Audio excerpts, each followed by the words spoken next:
Magandang hapon po, Senate President. Kasamahan kong Senador, Judge, Prosecution at Depensa. Sa ating mga kababayan na nanonood at nakikinig sa TV at radyo, inuulit ko magandang hapon po sa inyo lahat.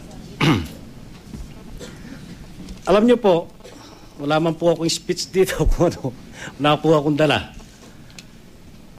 Yung mga kasamahan ko dito, pag pinasok sa isip nila,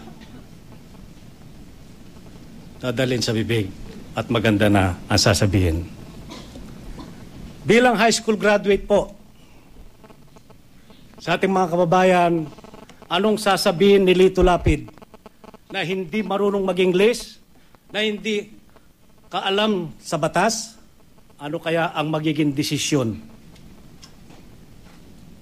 Didesisyonan po ang kataas-taasang hukom ng isang high school graduate lamang na tiga probinsya ng Pampanga. Napakinggan ko po ang depensa. Siguro purihin po natin ang depensa. Napakagaling nila sa mga nakakaintindi ng mga abogasya. Purihin din po natin ang prosecution. Naghanap ng mga ebidensya. Nakinig po ako sa bawat ebidensyang inaano nila dito. Ngayon, naaayon po, lalong-lalo na si Congressman Pariñas, yung pong pinirsinta niya kahapon dito, para sa akin lang po, ay malinaw na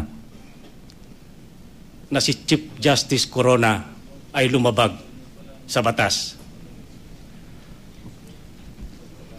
Siya mismo inamin niya na may $2.4 million at 80 million pesos na bank account. Yun po siguro hindi na kasinungalingan yun. Yun po ay totoo na. Nagpipresenta po ako dito hindi bilang abogasya. Hindi po ako pwedeng magsalita ng Republic Act dahil hindi maniniwala ang tao sa akin. Hindi po ako nagmamarunong dito. Ang ginagamit ko lang po dito, konsensya. Representante ng masa na hindi nakapag-aral, hindi marunong mag-English, ni walang alam sa batas. Kaya, nung pong nagsasalita dito, si Chief Justice Corona, nagsusumbong sa taong bayan. Awang-awa po ako sa kanya. Akala ko totoo sinasabi niya. Hindi pala. Mas pinaniwalaan ko pa si Congressman Pariñas nung nag-PowerPoint dito. Ngayon, ang sinasabi niya ay isang pizza pie. Hindi po totoo yan na may 82 akong account. Siguro kung ako ang pagbabasihan ko, kung 100 basong tubig linagay sa 4 na drum lang ang kanyang account.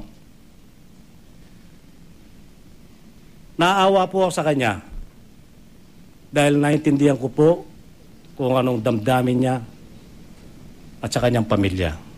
Nararasan ko rin po yan. At sana pagkakataon ito, pasasalamatan ko siya. Dahil nung pangalawa kong panalo bilang senador, sa kanya ako nanumpa bilang isang senador. Pasensya na po. Pasensya na po. Ang hatol ko sa inyo, guilty.